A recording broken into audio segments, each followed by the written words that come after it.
Building a strong brand is more than just a logo. It's creating a captivating brand identity that resonates with your customers, tells a unique story, and sets you apart from a crowded market. But as designers, creating a brand can seem daunting, stressful, and you can even get a case of imposter syndrome, where you think, holy cow, I am not good enough for this, and I don't even know what I'm doing. But you are good enough, you create great designs, and people need you. You just don't have that solid design process in place for creating that brand identity, and we're gonna change that right now.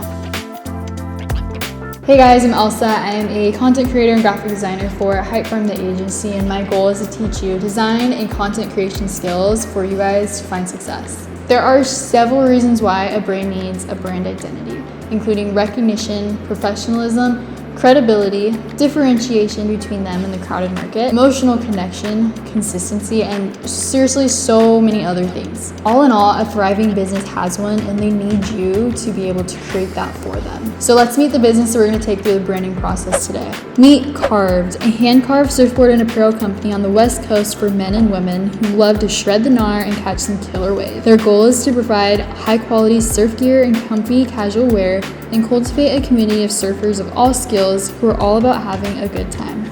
Gnarly! Now that we know a little about the company, here are the 7 steps to creating that brand identity. We have market research and creative direction, creating a logo, creating a color palette, gathering fonts, brand elements and assets, brand mockups, and presentation. So let's dive right into the market research, and here's where I look at competitors and see what they're doing, what I like, what I don't like, to get some inspiration and see how I can make this brand really great and stand out.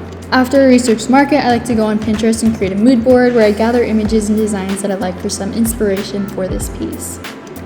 Now that I've done some research and I have some sort of creative direction, this is when I start and get into the logo design process. I like to sketch in Illustrator or start gathering fonts for the logo that I like so I can manipulate them, or even sketch it out on my iPad what I'm thinking until I get the right idea and kind of like something for this logo. But now that we have our logo, let's move on to creating a color palette. I like to use colors.co and Adobe Color Palettes as a color palette generator, and even Pinterest, which is great, where I like to find and mix up multiple color palettes to find the one that I like.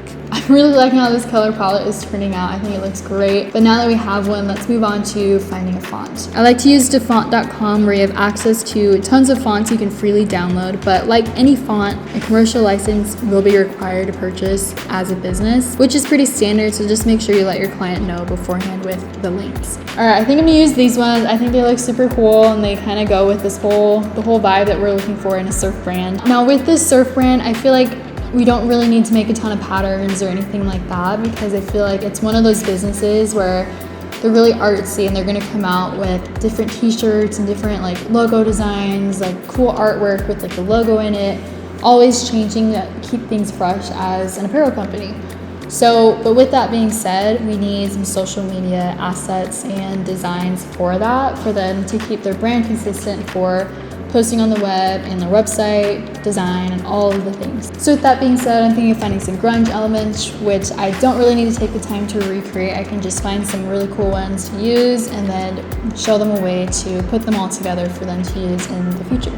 But now that we have the logo, the color palette, the fonts, and brand elements, now it's time to put all of that together and create a mock-up and present this in a way for them to visually see it. As a designer, I highly recommend using mock-ups when presenting your designs to a client, as it's a better visual than just on a blank background, because they're not able to really visually see it as well as you can in real time. So using mock-ups, one, I've noticed that you don't get very many brand revisions because they can see your vision and they understand it more clearly. So one tip, I just totally recommend using mock-ups. Now you have a solid step-by-step process for creating a brand from start to finish. Say goodbye to imposter syndrome and say hello to new clients. If this video helped you in any way, please give it a thumbs up and subscribe for more tips. But for now, let's say hello to Carved.